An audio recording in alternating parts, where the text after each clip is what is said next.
الإسورة بتاعة الملك بسوسنس ما كانتش أول واقعة تحصل وتتاخد حاجة من المتحف، كانت نادرة جدا ووزنها حوالي 600 جرام. بس اللي اتاخد قبلها ما كانش سهل، مرة 800 قطعة أثرية ومرة منبر أثري نادر في مسجد. تاريخ سرقة الآثار المصرية، يا ترى إيه اللي بيحصل للآثار وإيه وجه التشابه بينهم؟ تعالوا بينا نعرف إيه الحكاية.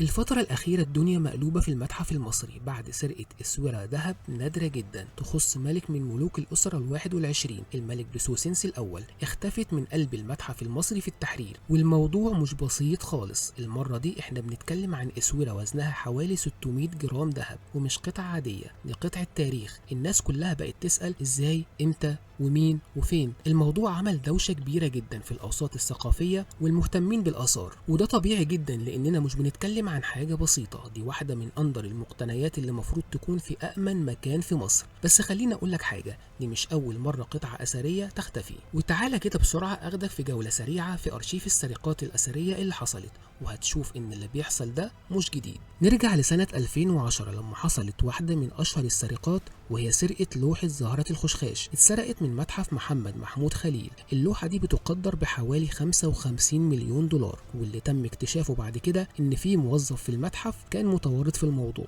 ولحد دلوقتي اللوحة دي ما رجعتش مصر. وفي نفس السنة منبر مسجد قايتباي الرماح في القاهرة اتسرق، منبر خشبي فخم مصنوع من الخشب الهندي. وأول ما اتسرق زاهي حواس قرر وقتها إنه يبطل يسلم المساجد الأثرية لوزارة الأوقاف بعد الترميم، لأن مفيش أمان. وما عداش كتير وبعدها بسنة تانية، تحديدا في 2011 لما حصل اقتحام للمتحف المصري واتبهدلت الآثار، اتسرق حوالي 54 قطعة أثرية مهمة، منهم تماثيل نادرة لتوت عنخ آمون. رجعنا منهم 21 قطعة والباقي لسه في المجهول. انت متخيل الرقم؟ كل قطعة بقصتها وحكايتها.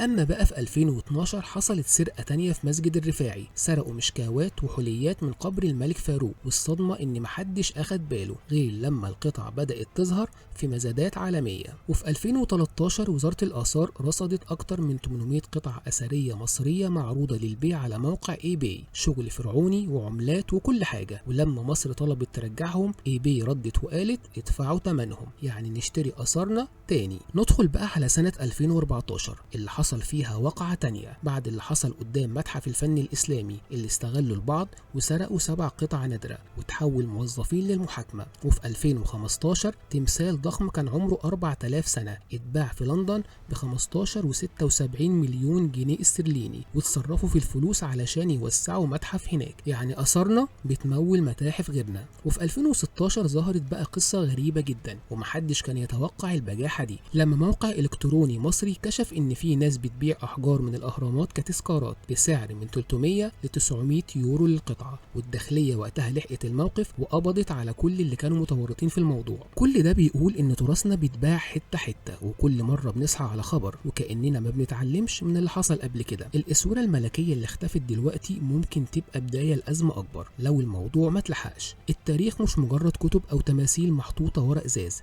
التاريخ هو اللي بيحكي إحنا مين، ولما التاريخ ده يضيع إحنا كمان بنضيع معاه.